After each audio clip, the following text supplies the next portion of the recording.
In 1939, as World War II broke out across the globe, Hingham was transformed from a sleepy seaside town into an industrial powerhouse. The population exploded, the town became much more diverse, and the peaceful atmosphere was replaced with one of industry and patriotism. An explosion of violence burst forth in Europe as entangled alliances, residual anger, and military buildup reached a breaking point. In 1939, although it was an ocean away from America, World War II had begun. German U-boats sank hundreds of British ships. America supported its allies with the navy it had, but most of its ships were outdated remnants of World War I. It became clear that a new navy must be constructed, and with breakneck speed. The fateful attack on Pearl Harbor confirmed this, and urged the military into action. This was where Hingham played its part. With a deep harbor and few pre-existing buildings, it was the ideal spot for a new shipyard. Although not all of the townspeople of Hingham were happy with the radical change in culture and the new fears of Nazi attacks brought on by the proximity of the military base, the shipyard was ultimately a boon for not only the people of Hingham, but the country as a whole, enlivening the atmosphere of the town and contributing heavily to the Allied Navy. Since Bethlehem Steel was then one of the largest shipbuilders in America, capable of building any size of ship, they were chosen by the military to lead the project. The shipyard rose with astounding speed. Construction began as 1941 came to a close, and after only 3 months, it was completed. Although the shipyard was a source of patriotism and livelihood for many, some Hinghamites lamented the loss of their peaceful town and traditional way of life. Also, as the shipyard grew into an industrial giant, the risk of an Axis attack on Hingham grew in turn. Finally, when the Navy no longer had use for the shipyard, they cut off production, thrusting many out of a job and disrupting the wartime economy of Hingham that had begun to depend on the shipyard.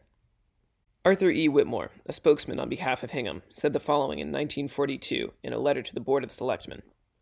Dear Sirs, at your request I went to Washington on Friday, January 9th, to learn whether a final decision had been made to place the proposed shipyard in Hingham, and whether there appeared to be any step which might be taken, consistent with the national interest, to oppose the location of the plant in this town.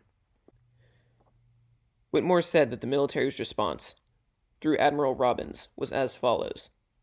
The final decision has been made to place the shipyard in Hingham, and that to place it elsewhere would substantially impede the war effort. The people of Hingham, or at least the men described in this document, clearly opposed the construction of the yard in their town, but, when faced with such a giant as the American military, a small town like Hingham had no choice but to accept the shipyard. Peg Charlton, a local historian, actually lived in Hingham as a child while the shipyard was operating.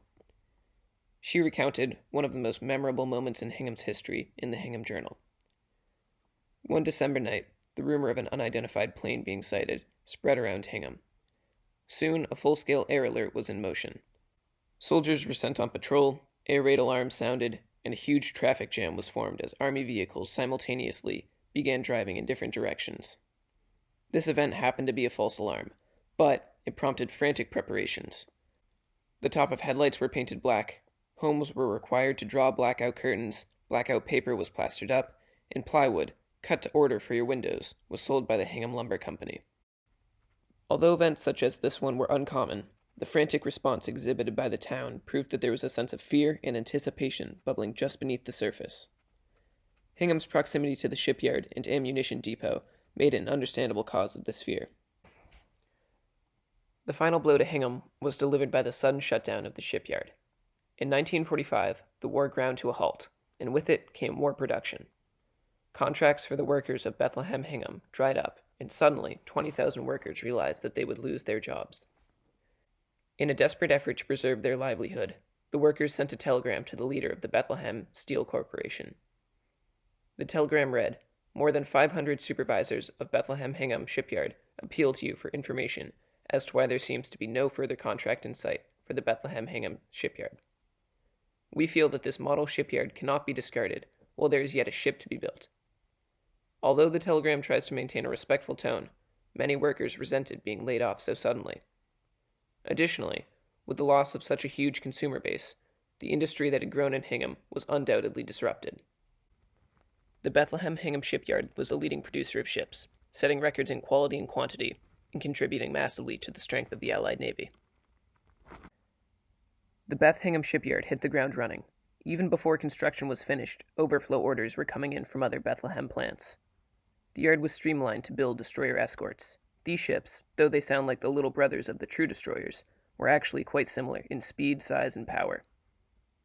Also, a large portion of the shipyard administration staff was dedicated to avoiding bottlenecks, so before long the process was perfected. The Navy had given the shipyard a quota of 6 ships to build every month, but once the factory started operating at full speed, they often built twice as many as expected. But the workers weren't just fast, they were also skilled. Charles Folsom, a native of Massachusetts, wrote that to watch the workers at their welding as riggers, machinists, or crane operators is to see practical scientists gauging every move to perfection. While this praise of the workers' skill was pleasant, what really mattered was how durable the ships were in the face of adversity. Lord Stanley, a British commander, answered that question when he gave a speech to an assembly of Hinghamites inside the shipyard. He praised the American workmanship put into the ships, especially the invasion barges, many of which were built at Beth Hingham and sent to the British through the Lend-Lease program.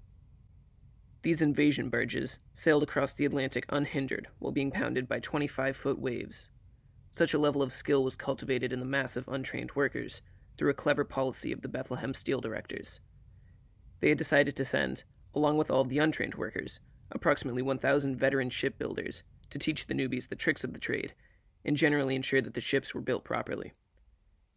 This worked to great effect, whipping nearly 20,000 workers into shape within just a few short months. The Navy actually recognized the contribution that the shipyard had made by bestowing them with the Army Navy E Award, a prestigious sign marking non-military service that went above and beyond expectations. Running across the award is a particularly meaningful note. It reads, "For accomplishing more than what seemed reasonable or possible a year ago." After building 40 infantry landing crafts, 95 tank landing crafts, and 92 destroyer escorts, these words cannot be more fitting. In addition, the Navy wrote that although the town of Hingham is small, in size and importance, Hingham ranks with the major shipbuilding yards of the country. But the shipyard wasn't just an efficient supplier of ships. It also had a positive effect on the nearby communities. The shipyard invigorated Hingham and the surrounding region and created opportunities for those who weren't fighting, including women. Stan Hersey, a teenager during World War II, began working as an apprentice at the Hingham shipyard. Hersey earned $60 a week at Beth Hingham. He started in the food service operation and transferred to shipbuilding after only 3 weeks of training. The shipyard was like a beehive, Hersey said, humming with noise and energy and people dedicated to helping the war effort. He recalled, "We had a cause. We had a meaning." Hersey was just one of many who found purpose and community in the shipyard.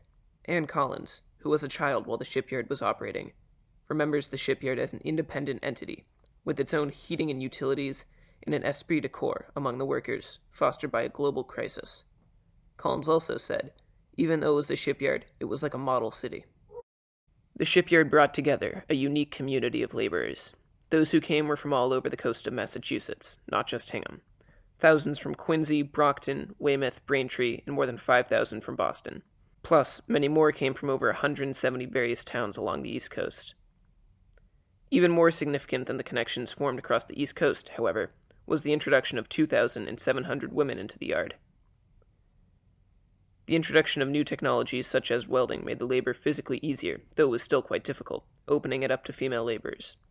The shipyard drove a wedge into the labor market that women capitalized on and were able to expand from. While working to save Allied lives in Europe, the workers of Beth Hingham also decided to brighten the lives of each other and the people of Hingham through theater, a method nobody expected. This theatrical masterpiece, titled Let's Go, was written, starred in, and directed, all by the workers of Beth Hingham. It was a 3-act musical comedy put on purely for the sake of morale. This being the first time that a play had ever been performed by a defense plant, the workers surely were filled with spirit to have gone above and beyond in such a manner. Although not all of the changes brought to the town of Hingham by the shipyard's presence were positive, the shipyard was ultimately a boon for not only the people of Hingham, but the country as a whole, enlivening the atmosphere of the town and contributing heavily to the Allied Navy. The shipyard's impact ranges from small to global, touching the lives of individual townspeople and soldiers. The history that is most significant to us is that which we can observe for ourselves, and the Hingham shipyard is exactly that. It physically shapes the land we live in, contributes to the identity of our town, and has had a monumental effect on a select few members of Hingham who survive to this day.